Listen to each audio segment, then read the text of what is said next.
اعوذ باللہ من الشیطان اللعین الرجیم بسم اللہ الرحمن الرحیم الحمد لأہلہ والصلاة علی اہلہا اما بعد، ماہ شعبان المعظم کی برکتوں کے ساتھ، رحمتوں کے ساتھ اور پھر توجہ تذکر کے ساتھ کہ اب آخری ساعتیں اس آخری عشرہ ماہ شعبان کی باقی ہیں۔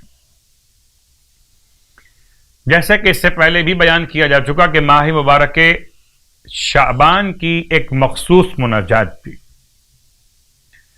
یہ مناجات مولا کائنات علی ابن ابی طالب علیہ السلام اور آپ کے فرزندان یعنی کہ جنت کے جوانوں کے سردار اس ماہ مبارک میں روز پڑھا کرتے تھے۔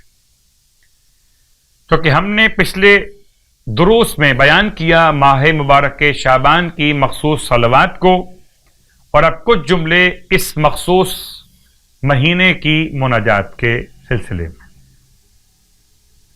فرماتے ہیں مولا اللہم صلی علی محمد وآل محمد واسمع دعائی،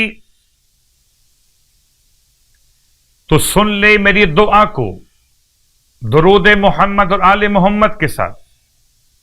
اذا دعوتک، جب میں تجھ سے دعا مانگوں تو تو میری دعا سن لے۔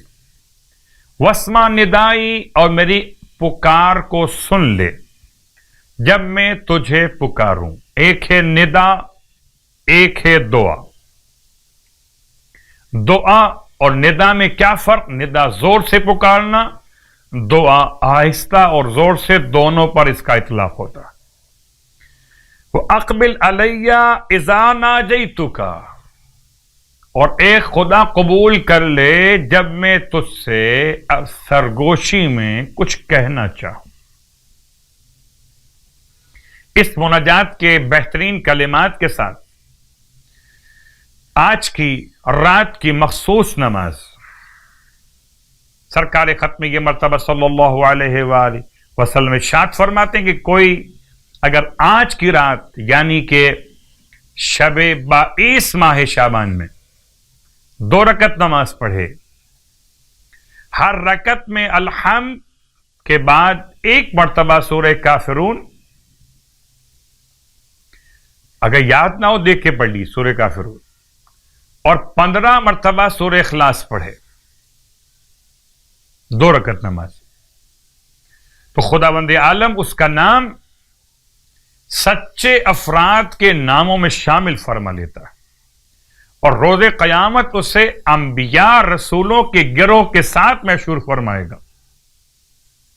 اس حالت میں اسے اٹھایا جائے گا کہ خدا اسے لباس جنت سے آراستہ فرمائے گا۔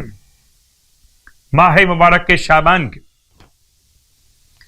22 روزے رکھنے والے کے لیے اللہ کے حبیب فرماتے ہیں اسے سندس اور استبرق کے 70,000 لباس پہنائے جائیں گے۔ خدا ہم سب کو ماہ مبارک کے شعبان کے صیام اور قیام کی توفیق عطا فرمائے۔ الہیہ